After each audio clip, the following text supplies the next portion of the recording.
아까 이제 부동산 말씀을 하셨는데 재테크 수단을 물어봤거든요. 한국갤럽이.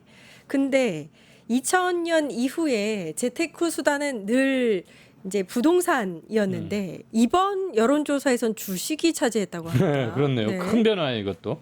우리 흔히들 부동산 불패, 대마 불사, 강남에 똘똘한 놈 한 채가 어디 허접한 거 두어 채 갖고 있는 거 전혀 소용없고 이게 그래서 막 요번에 그 부동산 긴급 명령에 가까운 대출을 6억으로 묶는 조치도 4, 5, 6월 달 3개월 동안 강남, 서초, 송파 등 이른바 노른자위라고 하는 곳에 대한 투기적 갭 수요. 뭐라 그러죠? 그거 전세 끼고 사는 거? 네. 그런 거 아무튼 네. 막 했잖아요. 갭 투자 갭 같은 거 투자. 말씀하시는 거죠? 그거 때려잡겠다고 딱 핀세트로 한 거 아닙니까? 그거 확실히 통했잖아요. 일단 앞으로도 2탄 3탄이 나올 텐데. 그래서 항상 대한민국은 몇십 년 동안 부동산 사서 실패하는 거 없다라는 게 확실한 신화, 믿음처럼 강했는데 이게 흔들린다는 것. 이제 부동산으로 돈 벌 생각하지 말자. 빚내서 집 사면 손해다. 이자 어떻게 갚을래?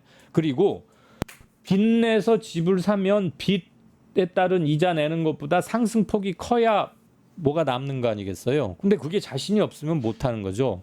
주식은 금융시장 및 한국 사업 자본과 산업의 생태계에 대한 긍정적 믿음을 주는 것으로부터 시작하는 것입니다. 게다가 또 이재명 대통령이 뭐 본인도 슈퍼 개미 한때 그리고 주식 이것도 잘한다며요. 그리고 무엇보다도 3천 뭐 5천 포인트 이런 것을 막 분명히 확신을 갖고 예단하고 비전도 주고 하니까 그래 부동산 비중을 줄이고 재테크 여윳돈 확보하고 굴리는 것은 금융시장으로 가야겠다는 믿음이 커지고 있는 것 같아요. 게다가 또 요즘 저는 주식 잘 모릅니다만 예. 좋대매요.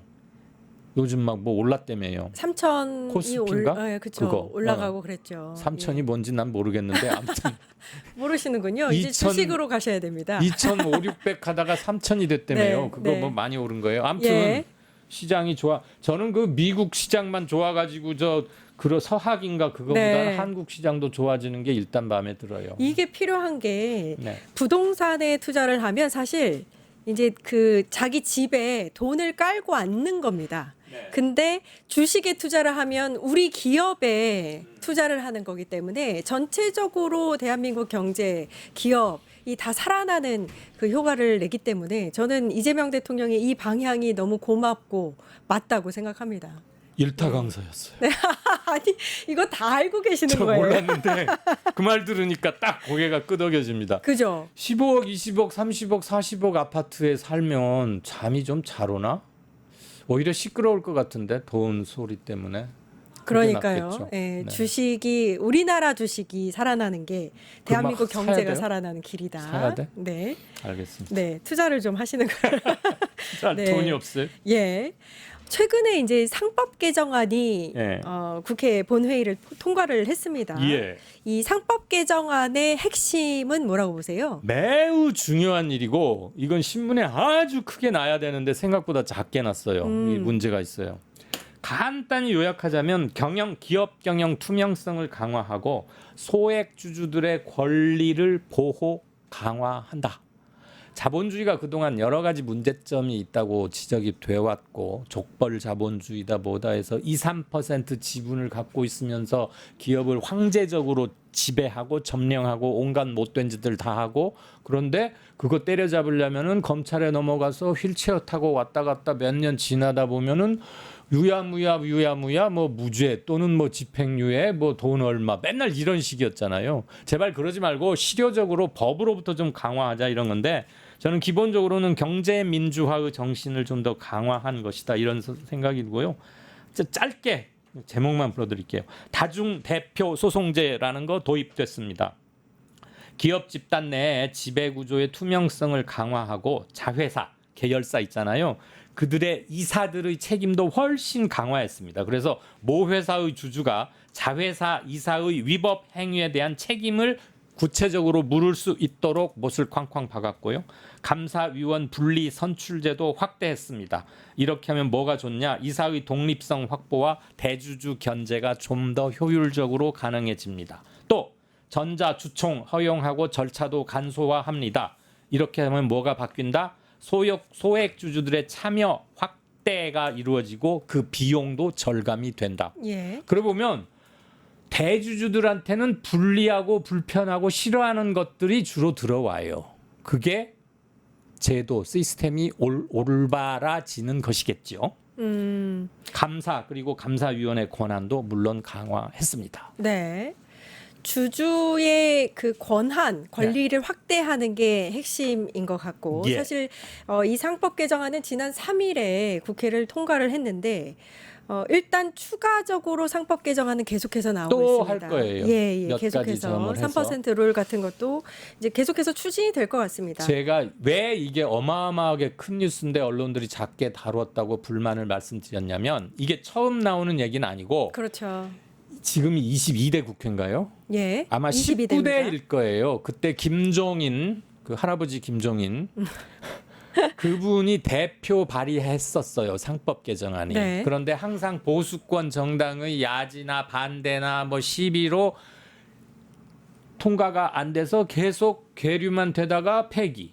또 나오면 또 폐기 이렇게 되풀이하다가 요번 22대 국회에 들어서 드디어 된 겁니다. 이건 굉장한 의미를 갖고 있는 거고 우리나라 자본주의 제도 발달 사적인 측면에서 진일보한 획기적인 조치다. 그래서 제가 경제는 잘 모르지만 이념적 측면에서는 대단히 환영한다. 이런 말씀드립니다. 예. 다시 한국갤럽 조사로 돌아와서요. 경기 전망과 살림살이에 대한 향후 1년간의 전망에 대해서 물어봤더니 예.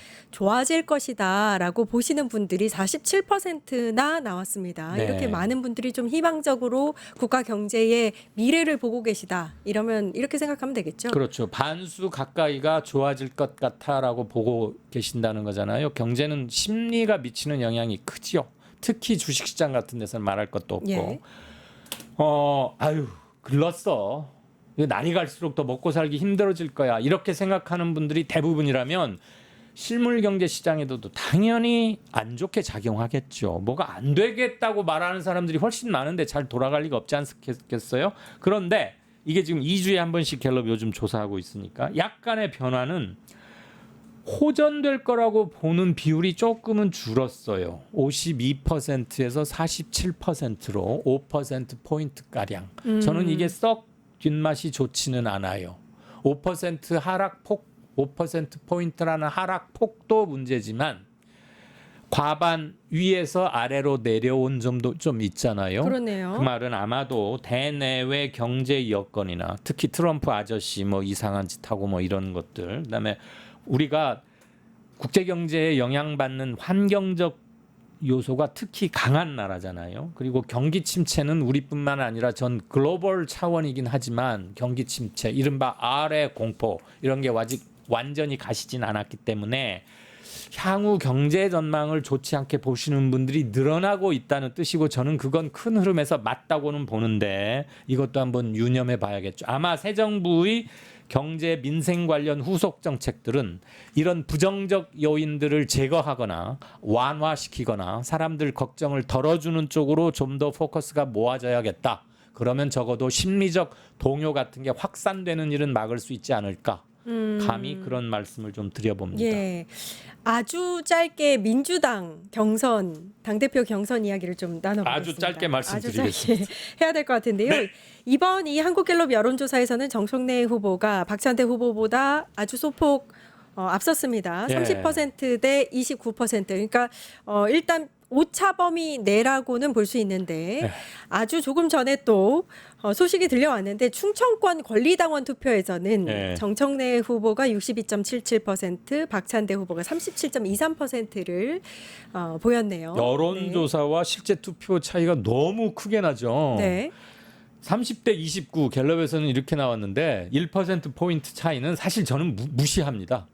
이건 판독 불가다 이렇게 말을 해야지 머리카락만큼이라도 아무개가 앞섰다 이렇게 말하는 건 너무 자기 위주의 무슨 그 마음에 안 들어요. 그건 희낙낙거리고 될 일도 아니고 30대 29면 그냥 세임 동률이라고 보는 게 맞겠고 조금 전에 충청 지역 그거 나왔어요. 투표 결과가 네. 이건 권리당원들 투표한 것만 일단 집계가 났는데 일단 예. 투표율은 51%다. 그러니까 반은 넘겼다. 네. 그런 점에서 저는 최악은 면했다고 봅니다. 투표율이 옛날에 20% 30%밖에 안 된 때도 있었어요. 근데 투표율이 일단 반을 넘었다는 얘기는 그 투표의 결과가 대표성을 확보하는데 훨씬 좋다. 근거를 마련했다는 것이고 정청래 67대 박찬대 23으로 나왔는데 굳이 따지자면 정청래의 지명도 이런 것도 있을 것이고 정청래 고향이 충남 금산인가 거기입니다. 그런데 민주당 권리당원들이 나랑 고향이 같다고 이 동네 출신이라고 무조건 찍어주거나 그런 구시대적 투표 행태를 보이지는 않는다고 저는 생각을 해요. 아마도 정청래 후보가 내건 몇 가지 생각이 조금 더 소구점을 얻었거나 뭐 지명도도 좀 작용을 했을 것 같고 예. 다른 지역 투표 결과도 한번 보십시다. 네, 아직 네. 권리당원이 55%로 투표자의 반 이상의 비중이긴 하지만 대의원 15에다가 국민 여론조사도 있긴 하니까 그리고 이제 막 출발이니까 그렇죠. 오늘 충청권은 선거인단 수가 10만인데 51% 정도 참여를 해서 한 5만 5천 명 정도가 투표를 했고요. 말씀하신 대로 일단 박찬대 후보 같은 경우에는 수도권 지역의 인지도가 좀 높고 아무래도. 예, 지지도가 높은 반면에 정청래 후보가 충청권에서 좀 강세를 보였던 걸로 해석하면 되지 않을까. 정청래 후보도 지역구는 서울이긴 하지만 예. 고향에서는 또 우리 청래가 요 금산이요 뭐 이런 사람도 개중에 있을 것이고 아무튼 한번 보시자고요. 근데 두 후보 간에 노선 차이나 이런 게 명확하지 않아서 저는 예. 누가 돼도 별 큰 변별력 문제는 없을 거라고 봐요. 김영삼과 김대중 뭐 이렇게 좀 확연히 팬덤도 다르고 컬러도 달랐던 사람들이 전통적 라이벌끼리 한 번 더 붙는 이 선거가 아닌 것 같아요. 예. 그러니까 결정이 좀 힘들다. 누가 돼도 정말 괜찮다. 이런 분들이 많으신 것 같긴 합니다. 예, 갈 네. 길이 머니까. 한 2주 정도 진행이 되죠. 8월 15일인 거지 그때 끝나죠. 예. 알겠습니다. 호우 피해 지역이 이제 많이 나왔고 충청권의 피해가 좀 많습니다. 네. 그래서 사실 선거 일정을 중단해야 된다, 조기 선거를 치러야 된다. 이 이제 의견이 좀 두 후보 간에 갈리기도 했습니다. 이건 어떻게 보셨어요? 그 지금 물에 떠내려가고 막 집 물 새고 이거 와 이건 생각만 해도 끔찍하고 만사가 더 귀찮고 하는데 야야 시방 이러는데 누구들 뭔 선거한다고 당연히 수재민 입장이 그럴 수 있어요. 근데 또 중요한 정치 행사이긴 하고 비가 이 시기에 이렇게 많이 올 줄 몰랐는데 그래서 뭐 유세니 이런 건 다 없애고 온라인으로 한다는 거 저는 일단 잘한 것 같고요. 이걸 뒤로 미루기에도 조금 애매합니다. 그래서 그렇죠. 예. 최소한 절차는 간소화하되 이게 전 국민 투표 대상이 아니고 국민 30%는 여론조사하고 나머지는 권리당원과 대의원이면 70%는 민주당 직접 관련자들이 투표하잖아요. 그럼 그 일일이 전화 안 하고 문자 안 때려도 사람들 다 알아서 판단합니다. 예. 저는 제발 국민들이 제일 힘들어할 때는 좀 살살 조용히 있는 듯 없는 듯 그렇게 하는 게 맞다고 봐요. 예, 다시 한번 더 이상 피해가 나지 않았으면 좋겠고 네. 빠른 복구를 바라고요. 오늘 살펴본 한국갤럽 여론조사는 지난 15일부터 17일 사이에 전국 만 18세 이상 유권자 1,000명을 대상으로 실시가 됐습니다. 휴대전화 가성번호 전화 인터뷰였다는 사실 다시 한번 알려드리고요. 중앙선거 여론조사 심의위원회를 통해서 더 자세히 살펴보실 수 있습니다. 위클리 민심 여기까지 하고요. 이강윤 정치평론가 고생해 주셨습니다. 감사합니다. 고맙습니다. 네, 곧바로 정치하는 언니들 찾아뵙겠습니다. 어디 가지 마세요. 유튜브 구독하고 실시간 채팅과 댓글을 남기시면 매일매일 실천 TTCO를 드립니다. 참여 방법은 통통물 어플을 다운로드하고 회원가입과 로그인을 해주세요. 마이페이지에서 나의 회원 고유 번호를 복사해주세요. 유튜브 구독 후 실시간 채팅이나 댓글창에 고유 번호를 한 번만 입력하면 준비 끝! 지금 유튜브 채팅과 댓글 쓰기 참여하고 실천 TTCO 받아가세요.